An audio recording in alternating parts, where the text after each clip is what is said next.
arrivato come un tuono nel silenzio della notte, come un vento di primavera che spalanca porte chiuse.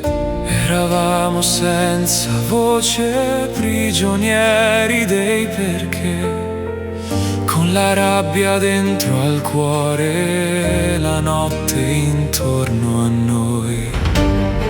Ma abbiamo visto te, Gesù, sulla croce abbandonato, con lo sguardo ancora al cielo, il tuo cuore rivolto al Padre.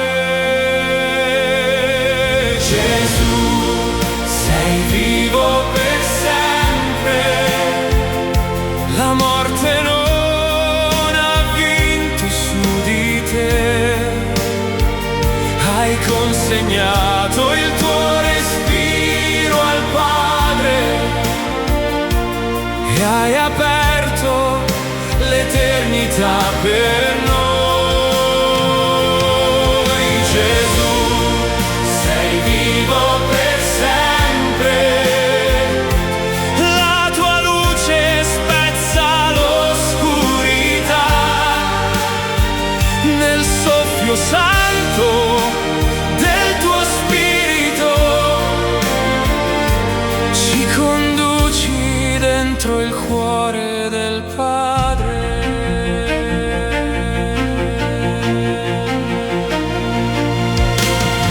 Noi restavamo sotto il legno, disorientati nel dolore, troppo stanchi per guardare oltre il buio di quell'ora. Balbettavamo una preghiera, senza forza e senza voce, ma il tuo amore ci teneva stretti ancora accanto a te.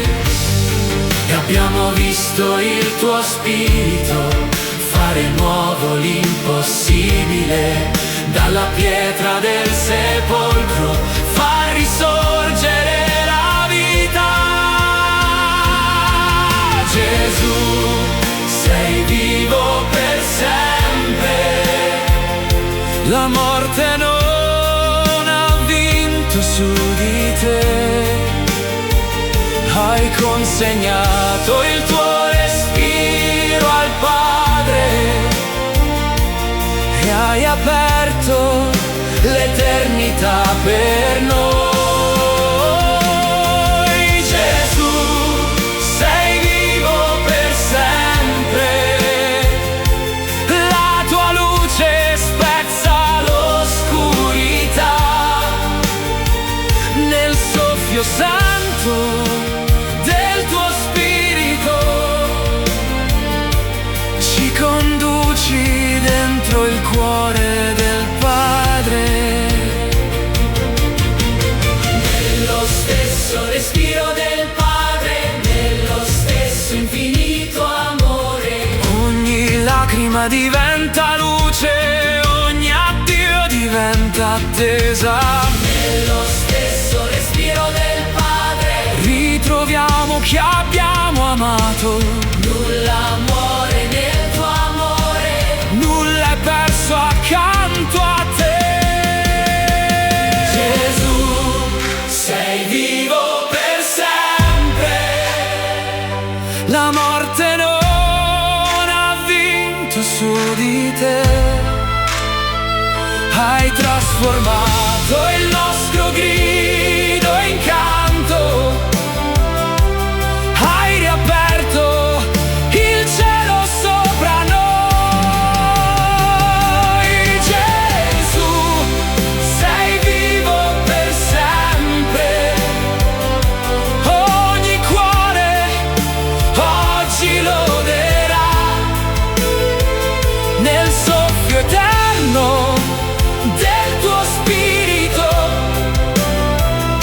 vivremo sempre nell'abbraccio del Padre. Nello stesso respiro del Padre, nello stesso respiro con te. Gesù, nostra vita per sempre, noi vivremo con te.